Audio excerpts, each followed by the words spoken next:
अविरल वर्षाका कारण कर्णाली सहित विभिन्न नदीमा पानीको बहाव बढेपछि सतर्क रहन जल तथा मौसम विज्ञान विभागले स्थानीय बासिन्दालाई आग्रह गरेको छ। कान्तिपुर समाचारमा आज संसदीय समितिको नेतृत्व भागभण्डामा सत्ता गठबन्धनसँग एकमत भए पनि एमालेकी अवरोधले संसद निरन्तर बन्धक।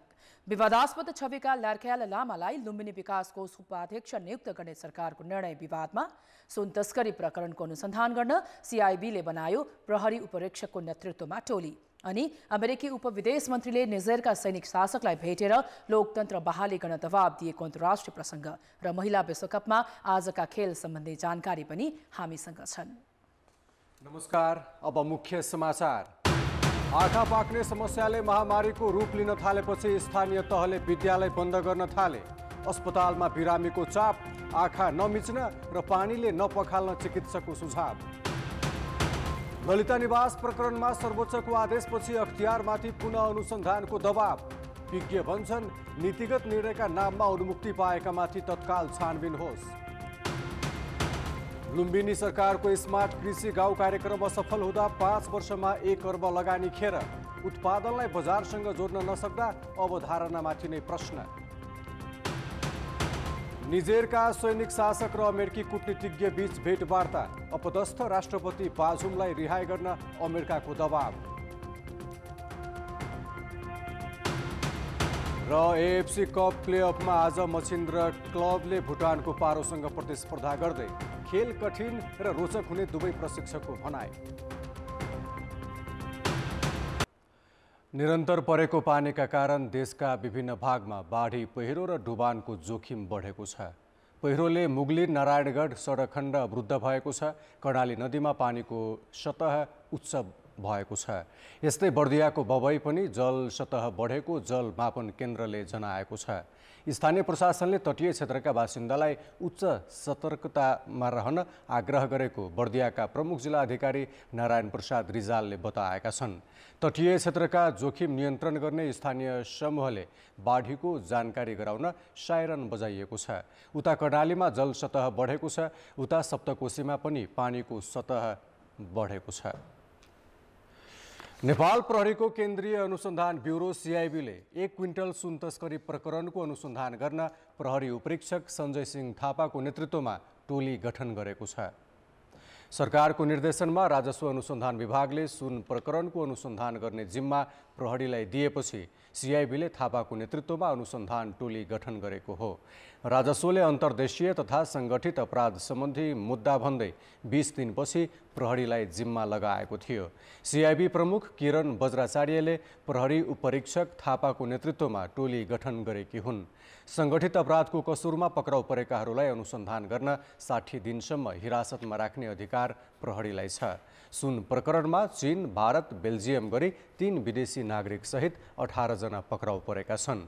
स्वास्थ्यका कारण 1 जना आरोपित हाजिरी जमानतमा रिहा भएका छन् भने बाँकी 17 जना अहिले ब्युरोको नियन्त्रणमा छन्। प्रहरीले उनीहरूमाथि अनुसन्धानका लागि काठमाडौँ जिल्ला अदालतबाट 7 दिन म्याद थप गरेको छ। बलवाटार स्थित ललिता निवासको सरकारी जग्गा हडप्नेमाथि अनुसन्धान चलेको 5 वर्षभन्दा बढी भइसकेको छ। सरकारी जग्गा व्यक्तिको नाममा बनाउने कर्मचारी विरुद्ध अख्तियार दुरुपयोग अनुसन्धान आयोगले मुद्दा दायर गरेको थियो। 175 जना विरुद्ध अभियोजन लगाएको अख्तियारले नीतिगत निर्णय भन्दै तत्कालीन प्रधानमन्त्री सहित केहीलाई उन्मुक्ति दिएको थियो। 1 वर्ष लामो अनुसन्धानपछि अख्तियार दुरुपयोग अनुसन्धान आयोगले 2076 साल माघमा ललिता निवास जग्गा प्रकरणमा अनुसन्धान गरेर विशेष अदालतमा मुद्दा दायर गर्यो। जग्गा लिनेदेखि सरकारी कर्मचारीसम्म गरेर 175 जना विरुद्ध मुद्दा दायर गरेको अख्तियारको अभियोजनमा समेत पटक पटक प्रश्न उठेको थियो। विशेष गरी 142 रोपनी जग्गा व्यक्तिको बनाउन भूमिका खेल्ने सरकारी तहका 17 सहसचिव, 12 सचिव, 6 जना मन्त्रीसहित मुख्य सचिव लीलामणि पौडेल र सर्वोच्च अदालतका न्यायाधीश कुमार रेग्मी, उच्च अदालतका न्यायाधीश रमेश ढकाल र विनोद प्रसाद पौडेल समेत संलग्न थिए। ती सबैको कामलाई मन्त्री परिषदबाट सदर गराउने तत्कालीन प्रधानमन्त्रीहरू माधव कुमार नेपाल र बाबुराम भट्टराई हुन्। 175 जनालाई मुद्दा चलाएको अख्तियारले पूर्व प्रधानमन्त्रीहरू नेपाल र भट्टराई तथा मुख्य सचिव लीलामणि पौडेललाई नीतिगत निर्णय भन्दै मुद्दाबाट उन्मुक्ति दियो। अख्तियारले न्यायाधीशहरूलाई कारबाहीको दायरामै ल्याएन। तर सर्वोच्चको आदेशपछि अख्तियारले तत्काल कारबाही अगाडि बढाउनु पर्ने विशेष अदालतका पूर्व अध्यक्ष बताउँछन्। सर्वोच्चको जुन आदेश छ नि त्यो आदेश अनुसार चाहिँ त उनीहरूको संलग्नता छ छैन, निर्णय गरे कसले निर्णय गरे हो, निर्णय गर्ने जिम्मेवार पदाधिकारीहरू त्यहाँ चाहिँ के भने त्यो जग्गा नापी गर्न जाने, टिप्पणी उठाउने आदिको कुरा होइन। निर्णयकर्ता मुख्य त्यो जसको निर्णयले चाहिँ सरकारी जग्गा चाहिँ व्यक्ति हुन गयो ती व्यक्तिहरूलाई चाहिँ पुनः अनुसन्धान गरेर छानबिन गरेर यदि मुद्दा लाग्छ भने लगाउनु पर्छ कुरो हो। जुन पदाधिकारीले निर्णय गरे हो त्यो नीतिगत निर्णयको नाममा उसले मुक्ति पाउँदैन। अख्तियारले चाहिँ त्यो छानबिन गरेर यदि मुद्दा लाग्छ भने मुद्दा लगाउने, छानबिन गर्ने, अनुसन्धान गर्ने कुरो त्यो हो। सबै माथि मुद्दा लाग्छ भन्ने कुरो होइन, त्यो गर्नुपर्छ। गरेन भने अख्तियार चाहिँ माथि पनि फेरि मुद्दा पर्न सक्छ, त्यसो कुरा हो। 2049 सालदेखि 4 चरणमा ललिता निवासको सरकारी जग्गा माफियाको योजना अनुसार हडपिएको छ। 2067 र 69 सालमा विशिष्ट पदाधिकारीको निवास विस्तारदेखि टिकिन्छ कुठीका नाममा रहेका 53 रोपनी सरकारी जग्गा व्यक्तिले हडपेका छन्, जसमा मन्त्री परिषदबाट निर्णय गराउन भूमिका खेल्ने मन्त्रीहरू विजय गच्छदार, डम्बर श्रेष्ठ, चन्द्रदेव जोशी सहितका 4 जना विरुद्ध मुद्दा दायर गरेको अख्तियारले सरकारी जग्गा व्यक्तिको बनाउन गरिएको निर्णयलाई नीतिगत भन्दै मुख्य सचिव र प्रधानमन्त्रीलाई चोख्याएको थियो। तर सरकारी जग्गा व्यक्तिलाई सुम्पने काम नीतिगत भन्न खोज्नेहरू अब सबै कारबाहीको दायरामा आउनुपर्ने विज्ञ बताउँछन्। यो नीतिगत निर्णय होइन, यो कार्यकारिणी निर्णय हो। किनभने सरकारी जग्गा कुनै एउटा व्यक्तिलाई दान दातव्य अथवा चाहिँ मोहीको नाममा होस् अथवा गुठीको नाममा होस् हस्तान्तरण गर्ने निर्णय गर्नु भनेको यो चाहिँ नीतिगत निर्णय होइन यो भनेर हामीले त्यतिखेरै पनि विरोध गरेका थियौँ। यो कुरामा अख्तियार दुरुपयोग अनुसन्धान आयोग चुक्यो, उसले यो कुरो सच्याउनु पर्छ र यो कुरो नीतिगत हो कि होइन भन्ने कुरो अदालतले जाँच गर्ने मौका पाउनुपर्छ। ललिता निवास जग्गा प्रकरणमा प्रहरीको केन्द्रीय अनुसन्धान ब्युरो CIBले कृत्य र सङ्गठित अपराधमा अनुसन्धान गरिरहेको छ। 20 जनालाई पक्राउ गरिसकेको CIBले सर्वोच्चको आदेशपछि तत्कालीन सरकारमा बसेर भूमिका खेल्नेहरूलाई पनि कृत्यको आरोपमा कारबाहीको दायरामा ल्याउन सक्नेछ। प्रहरीको जुन कृत्यमा चाहिँ जुन अनुसन्धान भइरहेको छ त्यो अनुसन्धानको क्रममा चाहिँ कहीँ कतैबाट प्रतिवादीबाट अरूबाट पनि कुरा खुल्यो, यो कुरा चाहिँ यहाँबाट आदेश आएको थियो त्यसपछि मैले गरेँ अथवा चाहिँ यो निर्णयले चाहिँ आधारमा चाहिँ हामीले गरेको मैले गरेको भन्ने जस्ता कुराहरू चाहिँ अनुसन्धानको क्रममा खुल्यो भने ती कुराहरू सहित खोलेर चाहिँ फाइल चाहिँ प्रहरीले चाहिँ उसमा अख्तियारमा पठाउनुपर्छ र अख्तियार दुरुपयोग अनुसन्धान आयोगबाट प्रचलित कानुन बमोजिम यसको थप अनुसन्धान हुनुपर्छ। सर्वोच्च अदालतको आदेशपछि ललिता निवास जग्गा प्रकरण थप पेचिलो बनेको छ। कृत्यमा मात्रै 338 जनालाई कारबाही गर्नुपर्ने निष्कर्ष यसअघि नै अनुसन्धानबाट खुलिसकेको छ। कान्तिपुर समाचारका लागि क्यामेरामा सञ्जय लुइटेलका साथमा रमेश धमाला, काठमाडौँ। सर्वोच्च अदालतले ललिता निवास जग्गा प्रकरण सम्बन्धी परेको एउटा रिटमाथिको सुनवाईका क्रममा मन्त्री परिषदका निर्णयमाथि समेत छानबिन र अनुसन्धान गर्न बाटो खोलिदिएको छ। यो आदेशले 2076 साल माघ 22 गते विशेष अदालतमा मुद्दा चलाउँदा पहुँचवालालाई जोगाउने र सानालाई समाउने अख्तियार दुरुपयोग अनुसन्धान आयोगको नियतमाथि प्रश्न त उठाएको छ नै, पूर्व प्रधानमन्त्रीहरूलाई समेत कारबाहीको दायरामा ल्याउन सहज बनाएको छ। सुवर्ण शमशेर राणाका परिवारलाई मुआवजा दिएर पञ्चायतकालमा सरकारले अधिग्रहण गरेको ललिता निवासको सरकारी जग्गा विभिन्न मितिमा मन्त्री परिषदको निर्णयबाटै व्यक्तिको नाममा बनाइएको थियो। अख्तियारले यसको अनुसन्धान गरेर 175 जनामाथि विशेष अदालतमा मुद्दा दायर गरेको थियो। तर त्यसबेला तत्कालीन प्रधानमन्त्रीहरू तथा मुख्य सचिव समेतलाई उन्मुक्ति दिइएको थियो। अहिले अदालतले मन्त्री परिषदबाट गरेका निर्णयमाथि नै छानबिन गर्न आदेश दिएसँगै कारबाहीको दायरामा ल्याउन सहज बनाएको हो। सर्वोच्चले बिचौलियाको मिलेमतोमा कानुन दुरुपयोग गरी राज्यलाई हानि र व्यक्ति विशेषलाई फाइदा पुग्ने गरी माथिल्लो तहबाट गरिएको निर्णयमा अनुसन्धान नगरिएकोमा प्रश्न उठाएको छ। अहिले सर्वोच्चले दिएको आदेशबाट अख्तियारले बिराएको अनुसन्धानलाई ट्र्याकमै पुर्याएको छ। मुख्य त निर्णयकर्ता हो, उनले पेश गर्दै गरेछन्, तपाईँको सचिव कहाँ पुग्यो, मन्त्री कहाँ पुग्यो, जो टिप्पणी उठाउनेमा चाहिँ थुनाउनु परिरहेको छ अनि सदर गर्नेमा चाहिँ उसलाई अख्तियार यो नीतिगत निर्णयको आधारमा छुटिरहेको छ। त्यो गलत थियो, त्यो संविधान विरोधी थियो, त्यो कानुनी शासन विपरीत थियो, त्यो समानताको अधिकार विपरीत थियो, ठुलालाई चैन सानालाई ऐन थियो त्यो। अनि त्यसले गर्दा अब यसले त्यो करेक्सन गर्यो। अब के हुने तपाईँको नीतिगत निर्णय भन्दैमा यदि त्यो नीतिगत निर्णय गर्दाखेरि भ्रष्टाचार मुछिएको रहेछ भने त्यो अवस्थामा तपाईँ प्रधानमन्त्री हुनुहोस् जोसँग मतलब छैन, तपाईँलाई उन्मुक्ति पाउनुहुन्न भन्थ्यो। ललिता निवास जग्गा प्रकरणमा भएको कृत्यका बारेमा अहिले प्रहरीको केन्द्रीय अनुसन्धान ब्युरोले अनुसन्धान गरिरहेको छ। यो प्रकरणमा मन्त्री परिषदमा बसेर निर्णय गर्नेहरूमाथिको अनुसन्धान के गर्ने भन्ने अन्योल भइरहेका बेला सर्वोच्चले बाटो खोलिदिएको हो। त्यति मात्र होइन, विगतमा नीतिगत निर्णयको हवाला दिएर छानबिन गर्न पन्छिएको अख्तियारलाई समेत सच्चिने मौका दिएको जानकार बताउँछन्। त्यो उन्मुक्ति दिएको कुरालाई गलत भनिदियो नि तैँले अदालतले। परोक्ष रूपमा परिणाममा त के भनिदियो भने सर्वोच्च अदालतले जुन किसिमको उन्मुक्ति दिएको छ, नीतिगत निर्णय गर्नेलाई कारवाही गर्न हाम्रो अधिकार छैन भनेर जुन भनिदिएको छ, त्यो भनेको कुरा गलत हो भन्ने कुरा त अहिलेको चाहिँ आदेशले प्रमाणित गरिदियो। अब त अनुसन्धान अधिकारीहरू जो छन्, जसले चाहिँ अधिकार छ अनुसन्धान गर्ने, तिनीहरूले त एक एक गरेर अब उनीहरूलाई पूर्ति काटेर उनीहरूसित बयान लिने आदि इत्यादि त सम्पूर्ण कुरा गर्न पाउने हो। अख्तियार र प्रहरीले अहिलेसम्म गरेको अनुसन्धानको दायरामा मन्त्री, सरकारी कर्मचारी, बिचौलिया र जग्गा किनबेचमा संलग्नहरू मात्र परेका थिए। जग्गा व्यक्तिका नाममा दर्ता वा मोही कायम हुने गरी 2066 चैत्र 29, 2067 वैशाख 31 र साउन 28 तथा 2069 असोज 18 मा मन्त्री परिषदबाट निर्णय भएका थिए। तर निर्णायक तहमा रहेका तत्कालीन प्रधानमन्त्री माधव कुमार नेपाल र बाबुराम भट्टराई तथा मुख्य सचिव लीलामणि पौडेल लगायतले उन्मुक्ति पाउँदै आएका थिए। अब उनीहरू पनि छानबिनको दायरामा आएका छन्। यसैगरी मन्त्री स्तरमा निर्णयका लागि किटानी प्रस्ताव पेश गर्ने वा प्रस्तावमा संलग्न माथिल्लो तहको पदाधिकारी वा अधिकारी माथि समेत थप अनुसन्धान गर्न बाटो खुलेको छ। अब यो प्रकरणमा पूर्व सचिव शारदा प्रसाद त्रितालको प्रतिवेदनमा किटान गरिएका सबै अनुसन्धानमा तानिनेछन्। त्यो कानुनको दायरामा नल्याइकन उहाँलाई जुन उन्मुक्ति दिने कार्य गरियो, त्यो चाहिँ दण्डहीनताको पराकाष्ठ थियो। त्यो दण्डहीनताको पराकाष्ठलाई सम्मानित सर्वोच्च अदालतले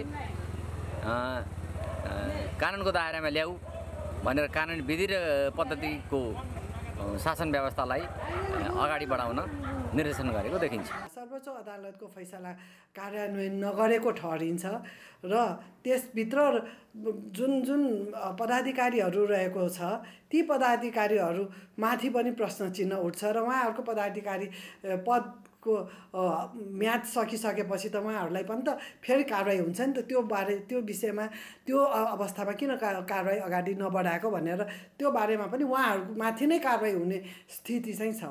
सर्वोच्चको आदेशलाई अब अख्तियार र सिआइबीले कसरी कार्यान्वयन गर्छ भन्ने यकिन छैन।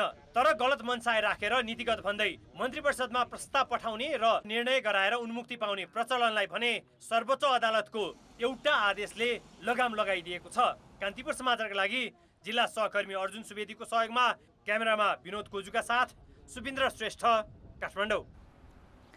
विश्वभरका बौद्ध धर्मावलम्बीको पवित्र स्थल लुम्बिनी अन्तर्राष्ट्रिय शान्ति केन्द्र समेत हो। तर यही लुम्बिनीको संरक्षण र विकासको जिम्मा सरकारले एक यस्तो व्यक्तिलाई सुम्पेको छ जो ब्याङ्कको लकरमा गोली राखेको आरोपमा पक्राउ परिसकेका छन्। जबकि संसारकै यस्ता प्रसिद्ध पवित्र स्थलको पदाधिकारीमा कसैलाई चयन गर्दा प्रशस्त छलफल र बहस गरेर विवाद रहित र स्वच्छ पात्र चयन गर्नुपर्छ।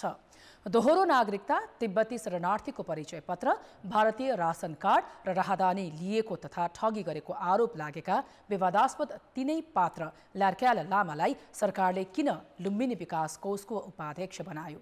गम्भीर प्रश्न उठेको छ।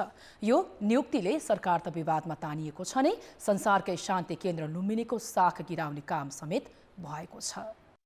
विवादास्पद छविका ल्यार्क्याल लामालाई सरकारले लुम्बिनी क्षेत्र विकास कोषको उपाध्यक्ष बनाएपछि चौतर्फी विरोध सुरु भएको छ।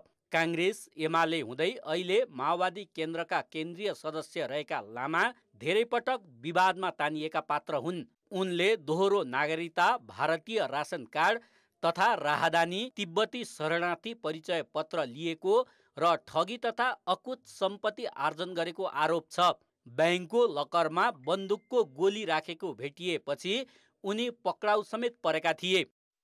लुम्बिनी जस्तो पवित्र स्थलको नेतृत्व विवादास्पद व्यक्तिले दिएको भन्दै असन्तुष्टि चुलिएको छ।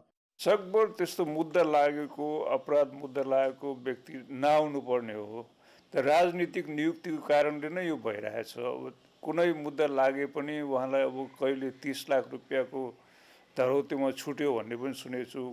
कुनै मुद्दामा उहाँले 1 करोड रुपियाँ तिरेर छुटेको भन्ने सुनेको छु। त्यसपछि कहिलेकाहीँ चाहिँ फेरि माथिको दबाबबाट उहाँलाई छुटाएको भन्ने पनि सुनेको छु। त जोसुकै आओस् बौद्ध धर्म मात्रै होइन लुम्बिनीको लागि भलो हुने खालको व्यक्ति हुनु पर्यो। त राज्यको आफ्नो तजबिजको विषय हो, हामीले यसमा टीका टिप्पणी गरिराख्नु शोभा दिँदैन। राज्यले बौद्ध क्षेत्रबाट राष्ट्रिय अन्तर्राष्ट्रिय सम्पर्कहरू अनुभव भएका व्यक्तिहरूलाई उहाँहरूको नेतृत्वमा यो गुरुजनाले आकार लिन सक्छ भन्ने पत्याउने व्यक्तिहरूलाई नै यसमा पठाउने हो। गौतम बुद्धको जन्मस्थल लुम्बिनी विश्वभरका बौद्ध धर्मावलम्बीहरूको पवित्र स्थल हो। विश्वभरका बौद्ध मार्गी जीवनमा एकपटक यो लुम्बिनी पुग्ने चाहना राख्छन्। तर यस्तो पवित्र स्थलको नेतृत्व विवादास्पद छवि भएका व्यक्तिलाई सुम्पिएर सरकारले विश्व शान्तिको सन्देश फैलाउन सक्नेमा प्रश्न उठेको छ।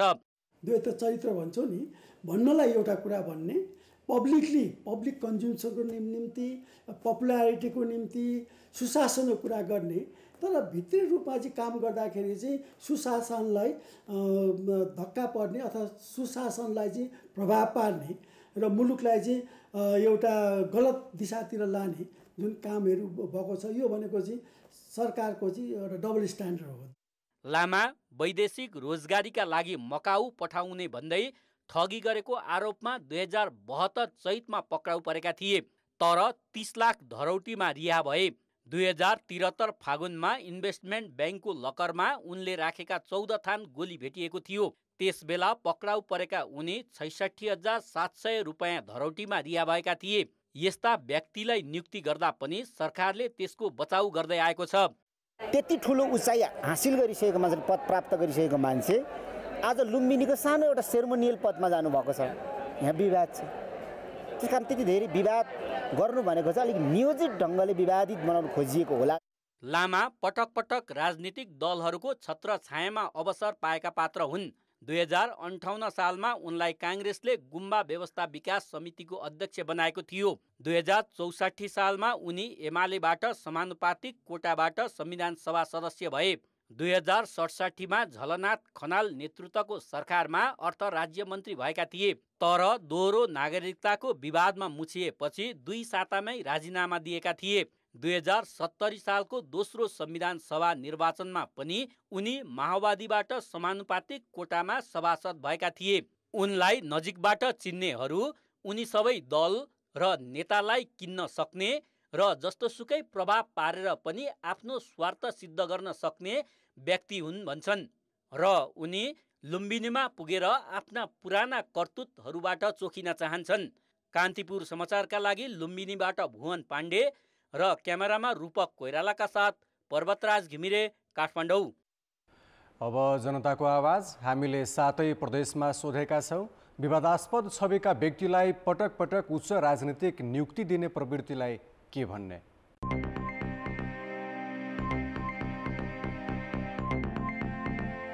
गरिबहरूले चाहिँ भनौँ न, अब केही काम गऱ्यो भने तिनीहरूलाई कानुन लाग्ने, नेताहरूले जे गरे पनि अब तिनीहरूलाई केही पनि नहुने। अब यो त राम्रो लागेको छैन। भ्रष्ट र नराम्रो मान्छेहरूलाई दिएर देश विकास कसरी हुन्छ? विश्व समाजमा देशको छविलाई नबिगार्नु, त्यस्तो छवि मान्छेलाई चाहिँ नै नियुक्ति दिए राम्रो हुन्छ। जो राम्ररी काम गर्छ उहाँले ठुलो पोस्टमा गर्नुपर्ने, आफू पनि गलत भएको हुनाले उनीहरूले त्यस्तै प्रवृत्तिका मान्छेहरूलाई विभिन्न दलहरूले सबैले अगाडि सार्ने मेन कारणै त्यही। सम्झौताका आधारमा यस्ता व्यक्तिहरूलाई विभिन्न लाभांश लिने पदहरूमा नियुक्ति गरे जस्तो मलाई लाग्छ। यो प्रविधि भनेको चरम राजनीतिक शक्तिको दुरुपयोग हो। आफू टिक्नको लागि र आफू रहिरहनको लागि चाहिँ यो खराब किसिमको गतिविधिलाई चाहिँ अब अगाडि निरन्तरता गरिरहेको। निर्दोष साबित गर्न सकेको खण्डमा चाहिँ उहाँहरूलाई चाहिँ दिनुपर्छ, फेरि पनि चान्स दिनुपर्छ, सिक्ने मौका दिनुपर्छ। कतैबाट नाता पर्ने कारणले पनि कतिपय व्यक्तिहरू उही व्यक्तिहरू राजनीतिक नियुक्तिमा पर्दै आएका छन्। नेताहरूकै स्वार्थको कारणले गर्दा लाजमर्दो कुरा हो। यस्तो चाहिँ नगर्दा ठिक हुने थियो। राजनीतिक पार्टीहरूलाई अब जे गर्दा नि हुन्छ भन्ने छ। आरोप प्रमाणित भएकालाई पनि अहिले दिएको देखिन्छ।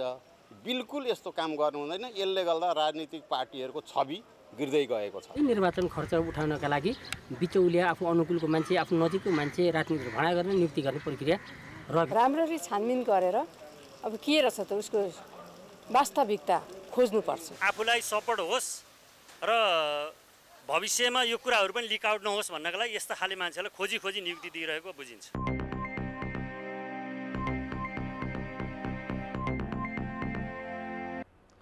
संसदीय समितिको नेतृत्व भागभण्डामा मुख्य दल एकमत भए पनि अवरुद्ध संसद खुलाउन भने अझै सहमति जुटेको छैन। सभामुख देवराज घिमिरे र प्रमुख 3 दलका शीर्ष नेताबीच हिजो दिनभर भएको छलफलमा सहमति हुन नसकेपछि प्रतिनिधि सभा बैठक सूचना टाँसेर स्थगित गरिएको छ।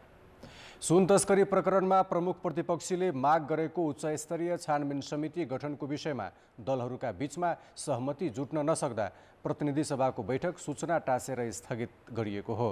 पहिलो चरणमा सभामुख घिमिरेको कार्यकक्षमा भएको छलफलमा सहमति नजुटेपछि आन्तरिक छलफलपछि फेरि बस्ने भन्दै नेताहरू उठेका थिए।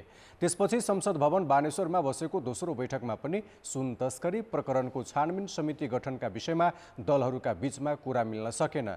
छलफलमा प्रमुख प्रतिपक्षी एमाले उच्चस्तरीय समिति गठन गर्नै पर्ने अडान दोहोर्याएको थियो। तर सत्तापक्षका नेताहरूले राज्यकै संयन्त्रले छानबिन गरिरहेकाले अर्को समिति आवश्यक नरहेको बताएका थिए।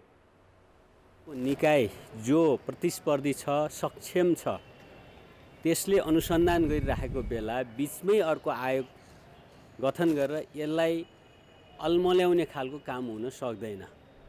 किनभने अहिले जति पनि भ्रष्टाचार विरुद्धका कारबाही छन्, तस्करी लगायतका सुशासनसँग सम्बन्धित विषयहरू छन्, त्यसमा सरकार इमानदारीपूर्वक दृढतापूर्वक अगाडि बढिरहेको छ। त्यसमा प्रतिपक्षी दलले या कुनै पनि दलले शङ्का गर्न आवश्यक छैन। भोलि 10 बजे सामान्य प्रधानमन्त्रीज्यूले बालुवाटारमा अर्को बैठक बस्ने, त्यहाँबाट कसरी अगाडि बढ्ने एउटा निष्कर्ष निकाल्ने समय माग्नु भएको छ। त्यस कारणले गर्दा आज हामीले जे कुरा राख्यौँ, सरकारले अहिले पनि अडान राख्यो कि उच्चस्तरीय छानबिन समिति बनाउन अहिले आवश्यक छैन, यसमा प्रतिपक्षले सहयोग गरिदिनु पर्यो भन्ने उहाँहरूको माग छ। यसमा हामीले भन्यौँ सरकारले यस प्रकारको पोजिसन लिएर बस्नु जरुरी छैन। यो सरकारको तस्करहरूलाई नियन्त्रण गर्ने, कारबाही गर्ने यो प्रक्रियालाई सहयोग पुर्याउनका लागि नै वास्तवमा हामीले उठाएको मुद्दाले सहयोग पुग्छ। सभामुख सहित पुनः छलफल गर्ने दलहरूबीच सहमति भएको छ। सरकार र प्रमुख प्रतिपक्षी दलका बीचमा देखिएको विमतिका कारण सदन गतिहीन भएको भन्दै अन्य दलले आक्रोश व्यक्त गरेका छन्। अहिले यति धेरै मुद्दाहरू छन् जनताको उठाउनु पर्ने, तर सत्तापक्ष र प्रमुख प्रतिपक्षका बीच जुन जुहारी चलिरहेको छ र उहाँहरू आफ्नो मागमा जति दृढ हुनुहुन्छ त्यसले संसदलाई अवरुद्ध गरेको छ। यो नितान्त राम्रो भएन। हामीले यसलाई निरन्तर आवाज उठाइरहेका छौँ। सामान्य सभामुखज्यूलाई भनिरहेका छौँ, प्रधानमन्त्रीज्यूलाई भनिरहेका छौँ, तर यो संसद यसरी अवरुद्ध भइराख्नु चाहिँ राम्रो होइन। दलहरूका बीचमा देखिएको असहमतिका कारण झन्डै 2 हप्तादेखि सदन अवरुद्ध हुँदै आएको छ। यही विषयलाई लिएर प्रमुख प्रतिपक्षीले अवरुद्ध गर्दा राष्ट्रिय सभाको बैठक पनि बुधबारसम्मका लागि स्थगित भएको छ। सदन सुरु गर्ने विषयमा असहमत देखिए पनि दलहरूले संसदीय समितिको भागभण्डा भन्ने टुङ्ग्याएका छन्। प्रमुख 3 दलबीच नेपाली काङ्ग्रेसलाई 4, एमालेलाई 3, माओवादी केन्द्रलाई 2, एकीकृत समाजवादी, जनता समाजवादी र जनमतलाई 1-1 समितिको नेतृत्व दिने सहमति भएको छ। राष्ट्रिय स्वतन्त्र पार्टी र राष्ट्रिय प्रजातन्त्र पार्टीलाई भने संसदीय समितिको नेतृत्वविहीन बनाइएको छ। समिति सभापति चयनको प्रक्रिया तत्काल अगाडि बढाइने संसद सचिवालयले जनाएको छ। काठमाडौँ लगायत देशैभर आँखा पाक्ने समस्या अर्थात् भाइरल कन्जक्टिभाइटिसको समस्या बढ्दै गएको छ। काठमाडौँको तेलगङ्गा आँखा प्रतिष्ठानमा यो समस्या लिएर 125 भन्दा बढी बिरामी आएका छन् भने त्रिपुरेश्वर स्थित नेपाल आँखा अस्पतालमा 100 भन्दा बढी बिरामी आएको अस्पतालले जनाएको छ। बिरामीमा आँखा रातो हुने र चिलाउने, आँखा बिझाउने तथा दुख्ने, घाममा तथा उज्यालोमा हेर्न गाह्रो हुने लगायतका समस्या देखिने गरेका छन्। पहिला आँखा रातो हुनु, आँखा बिझाउनु अनि चिप्रा हुनु है, अनि बिहान उठ्दाखेरि आँखा टाँसिनु चाहिँ सिम्पल यसको चाहिँ सिम्टम्स हो। कतिलाई आँखा दुख्छ भने है, आँखा दुख्छ अनि आँखा भारीपन भएको जस्तो टाउको दुख्ने यिनीहरू पनि हुन्छ। आँखा संक्रमणको समस्या बढ्न थालेपछि विभिन्न जिल्लाका पालिकाहरूले सार्वजनिक सूचना जारी गरेर विद्यालय बन्द गर्न थालेका छन्। चिकित्सकहरूले रोग लाग्न नदिन, आँखा सफा राख्न, संक्रमित व्यक्तिले प्रयोग गरेको सामान अरूले प्रयोग नगर्न, आँखा नमिच्न र आँखामा पानी नछ्याप्न सुझाएका छन्। स्कुलमा पनि एउटा बच्चालाई लाग्छ भने अरूलाई हुने, घरमा एउटा परिवारलाई लाग्छ भने अरूलाई हुने चाहिँ एकदमै सर्ने के एकदम सरुवा भएको हुनाले चाहिँ यो आजकल चाहिँ धेरै नै देखिएको छ कि यो। आँखा संक्रमणको समस्या बढ्दै गए पनि सरकारले भने खासै तयारी गरेको पाइँदैन। स्वास्थ्य मन्त्रालय बल्ल सरकारवालासँग छलफल थाल्ने तयारीमा छ। अहिलेको परिप्रेक्ष्य हेर्दाखेरि स्वास्थ्य मन्त्रालय र आँखा उपचार गर्ने आँखा अस्पतालहरू बीच छलफल हुन जरुरी छ। हामीले केही दिनमा यो छलफल गरेर कसरी अगाडि बढ्ने, कसरी नियन्त्रण गर्न सकिन्छ, खास गरी हाम्रो छिमेकी मुलुक भारतमा पनि आँखाको पाक्ने प्रकोप बढिरहेको हुनाले कसरी यसलाई नियन्त्रणमा ल्याउन सकिन्छ भनेर छलफल गर्छौँ र उपचारको लागि चाहिँ व्यवस्थापन गर्न हामीले निर्देशन दिन्छौँ। चिकित्सकका अनुसार घरमै स्याहार गरेमा आँखा पाक्ने समस्या 1 देखि 2 सातामा आफै निको हुन्छ। तर समस्या थपिँदै गए चिकित्सकहरूको सल्लाह लिन उनीहरूले सुझाव दिएका छन्। लुम्बिनी प्रदेश सरकारले एक गाउँ एक स्मार्ट कृषि कार्यक्रम लागू गरेको 5 वर्ष भयो। कृषि उत्पादन बढाउन सुरु गरिएको कार्यक्रम प्रतिफल विहीन हुँदा प्रदेश सरकारले हालसम्म गरेको करिब 1 अर्ब रुपैयाँको लगानी बालुवामा पानी खन्याए जस्तै भएको छ। को मरणठानामा 2075 सालदेखि स्मार्ट कृषि गाउँ कार्यक्रम सुरु भयो। जिल्लामा पहिलो स्मार्ट कार्यक्रम लागू भएको यो गाउँमा तरकारी खेतीको व्यावसायिक उत्पादनका लागि प्रदेश सरकारले 5 वर्षमा 1 करोड रुपियाँ बढी लगानी गरेको छ। 5 वर्षपछि स्मार्ट कृषिको पूर्ण जिम्मेवारी समूह सहकारी मार्फत स्थानीय तहले लिने प्रावधान छ। तर 5 वर्षमा गरिएको लगानी मरणठानाका केही व्यक्तिमा मात्रै सीमित छ। 1-2 जना बाहेक स्मार्ट कृषिमा संलग्न अधिकांश किसानले तरकारी खेती गर्न छाडिसकेका छन्। नगरपालिकाले प्राथमिकता नदिँदा र किसानले त्यसको अपनत्व लिन नसक्दा स्मार्ट गाउँ कार्यक्रम विफल बनेको हो। कृषि प्रधान देशमा चाहिँ कृषिमा चाहिँ लाग्नुपर्छ भन्ने हाम्रो त्यो खालको उत्साह त रह्यो, तर चाहिँ किसानहरूले चाहिँ त्यसलाई त्यही रूपमा बुझ्न सक्नु भएन। प्युठानका 9वटै स्थानीय तहमा स्मार्ट कृषि गाउँ कार्यक्रम लागू छ। सोरमारानी गाउँपालिकाको बाङ्गीसाल र प्युठान नगरपालिकाको मरणठानामा यो कार्यक्रम सबैभन्दा पहिले सञ्चालन भएको हो। यी दुवै पालिकामा स्मार्ट कृषि गाउँ कार्यक्रमको जिम्मा गत वर्ष नै प्रदेशले स्थानीय तहलाई हस्तान्तरण गरिसकेको छ। तर हस्तान्तरण भएका कार्यक्रमले निरन्तरता भने पाएनन्। अन्य स्थानीय तहका स्मार्ट कृषिको पनि अवस्था सन्तोषजनक छैन। अनुदान पाउँदासम्म मात्रै कार्यक्रममा सहभागी हुने किसान प्रदेशले हात झिकेपछि निस्कने गरेका छन्। यसको स्थापनादेखि नै मलाई समस्या आएको छ। मेरो पालिकामा कुरा गर्ने हो भने त या त यसलाई हामीले बुझाउन सकेनौँ अथवा सम्बन्धित पक्षले बुझाउन सकेन। राज्यकोबाट आएको चिजहरू सबै चिजहरू हामीले चाहिँ समानुपातिक ढङ्गले सबैले बराबर लिनुपर्छ भन्ने कुराहरू गर्छन्, तर चाहिँ उत्पादनमा समान किसिमको उसले यति उत्पादन गर्यो मैले पनि त्यति गर्नुपर्छ भन्ने प्रकारको प्रतिस्पर्धा चाहिँ छैन। लुम्बिनी प्रदेशका सबै स्थानीय तहमा यो कार्यक्रम लागू भए पनि अपवाद बाहेक राम्रो प्रतिफल दिएका स्मार्ट छैनन्। किसानलाई व्यावसायिक बनाउन नसक्दा र बजारसँग उत्पादन नजोडिँदा कार्यक्रमको अवधारणामै प्रश्न उठेको छ। यो राम्रोसँग सञ्चालन भएको छ भन्न त मैले सक्दैन, तथापि अब स्मार्ट कृषि गाउँ कार्यक्रमले नमुनाको रूपमा जिल्लामा 2-4वटा के अरे स्मार्ट कृषि गाउँ कार्यक्रमले कृषकहरूलाई लक्षित गरेर उत्पादनसित जोडेर कार्यक्रम सञ्चालन गर्नुभएको छ, जसले गर्दाखेरि कृषकको आय स्तरमा पनि विगतको दिनभन्दा अलिकति बढेको देखिन्छ। प्रदेश र स्थानीय तहबीच समन्वय अभाव हुँदा सुरुदेखि नै स्मार्ट कार्यक्रमले लय समाउन सकेको थिएन। पहुँचका आधारमा क्षेत्र छनौटदेखि जग्गा एकीकृत नहुँदा लगानी अनुसारको प्रतिफल आउन नसकेको हो। कान्तिपुर समाचारका लागि शमशेर विक्रमजीसी, प्युठान। पोखरा, जनकपुर, नेपालगञ्ज, धनगढी जस्ता देशका ठूला सहरको फोहोर व्यवस्थापनमा 3 तहकै सरकार अक्षम देखिएका छन्। कतै डम्पिङ साइट नै छैनन् त कतै भएका ठाउँमा समेत फोहोर सङ्कलन तथा व्यवस्थापनमा स्थानीय सरकार नै उदासीन छन्, जसले सफा र सुन्दर सहरमा बस्न पाउने नागरिकको चाहना पूरा हुन सकेको छैन। विदेशी पर्यटकको सोझै आँखा पर्ने पोखराको फोहोर र दुर्गन्धले 3 तहका सरकार फोहोर व्यवस्थापनमा कति अक्षम छन् भन्ने छर्लङ्ग पारेको छ। गत पुस 17 गतेबाट अन्तर्राष्ट्रिय विमानस्थल सञ्चालनमा आएपछि पोखरा 14 बाछे बुडुवामा रहेको ल्यान्डफिल साइट अस्थायी रूपमा माले आहालमा सारिएको थियो। सम्झौता बमोजिम फोहोरलाई दैनिक रूपमा माटो ल्याएर नपुरेको भन्दै स्थानीयले फोहोर विसर्जनमा रोक लगाएका छन्। दैनिक 200 टन उत्पादन हुने पोखरामा स्थानीयको अवरोधले गत बुधबारदेखि फोहोर उठ्न सकेको छैन। यस्तै अवस्था छ जानकी भूमि जनकपुर उपमहानगरको पनि। जनकपुरमा अहिलेसम्म फोहोर फाल्ने सुरक्षित डम्पिङ साइट समेत छैन। तर ल्यान्डफिल साइटको लागि 30 बिघा जग्गा छनौट गरेर लिजमा लिने सुनिश्चितता भएको उपमहानगरले जनाएको छ।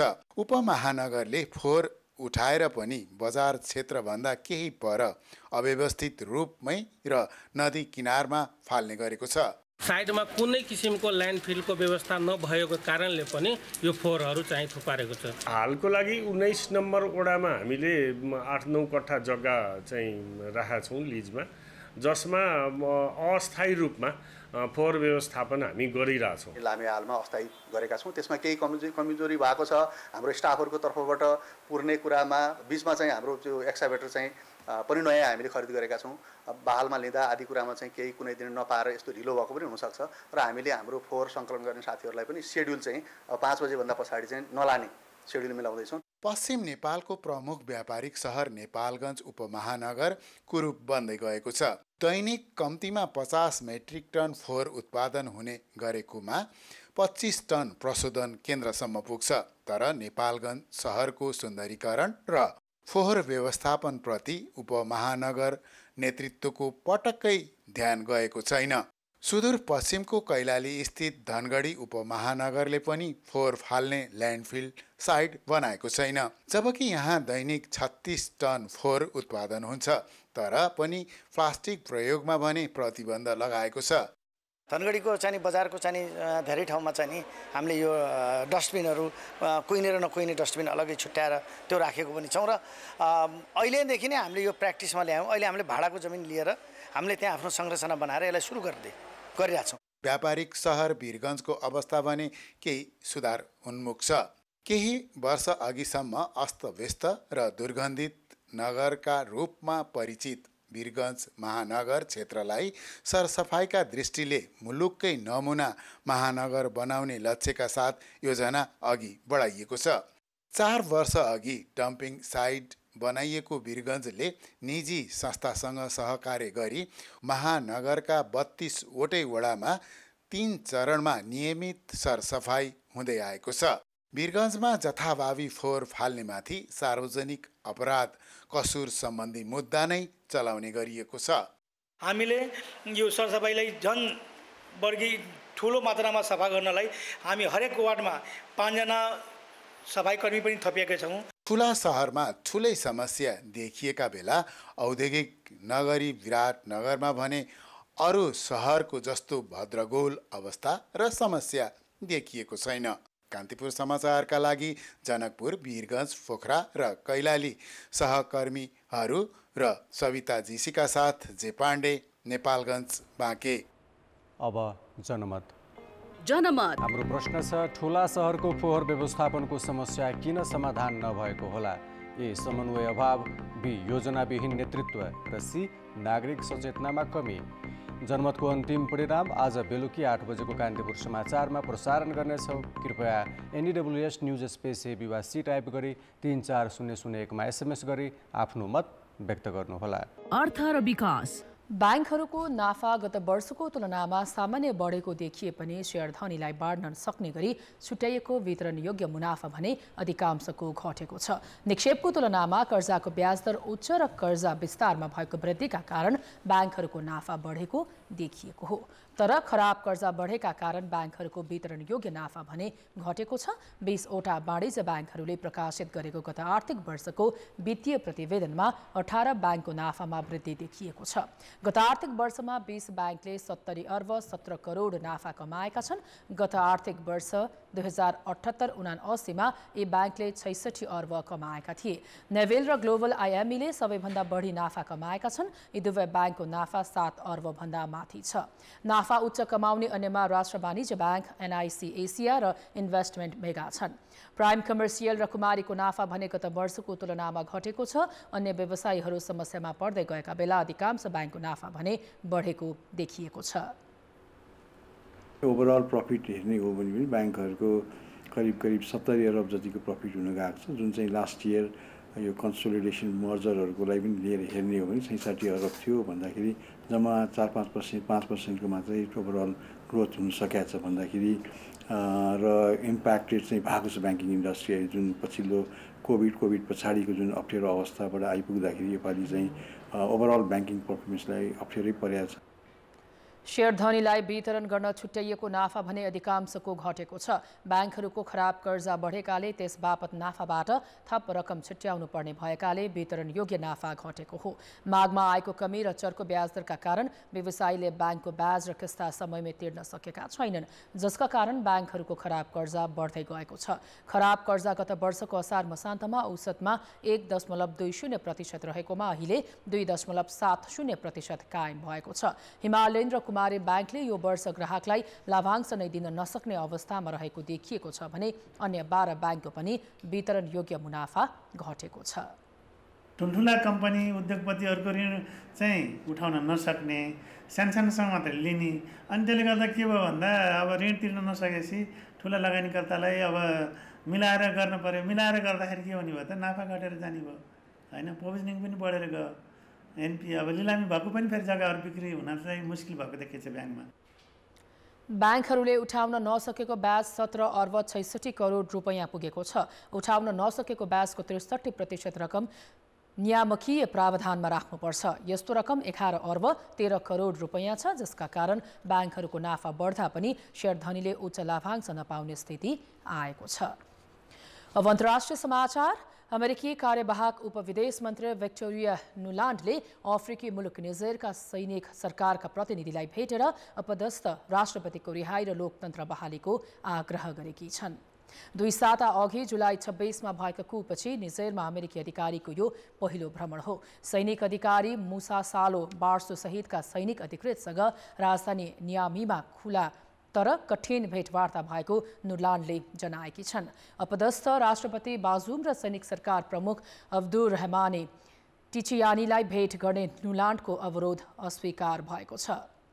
नुलान्डले सैनिक नेतृत्वको आगामी कदम स्पष्ट रहेको तर त्यो निजेरको संविधानको बर्खिलाफ रहेको भनेकी छन्। अमेरिकाले नागरिक सरकारको पुनर्बहाली भए मात्र मानवीय सहयोग जारी राख्ने शर्त राखेको छ। पश्चिमी अफ्रिकी आर्थिक समूहले पनि आइतबार संविधानको पालना नगरे सैनिक हस्तक्षेप गर्ने चेतावनी दिएको थियो। सो समूह इकोवासले निजेरलाई प्रतिबन्ध लगाइसकेको र हवाई र सीमा बन्द गरिसकेको छ। इकोवासले दोस्रो सङ्कटकालीन बैठक बिहिबार डाकेको छ। खेलकुद समाचारमा स्वागत छ। एएफसी कप प्ले अफको प्रारम्भिक चरणमा आज शहीद स्मारक ए डिभिजन लिगको उपविजेता मछिन्द्र फुटबल क्लबले भुटान प्रिमियर लिग च्याम्पियन पारो एफसीसँग प्रतिस्पर्धा गर्दैछ। त्रिपुरेश्वरको दशरथ रङ्गशालामा खेल साँझ 5:30 बजे सुरु हुनेछ। खेल अघि हिजो प्री म्याच कन्फरेन्समा बोल्दै मछिन्द्र फुटबल क्लबका कप्तान विशाल श्रेष्ठले पारो एफसीलाई कमजोर रूपमा नलिने बताएका छन्।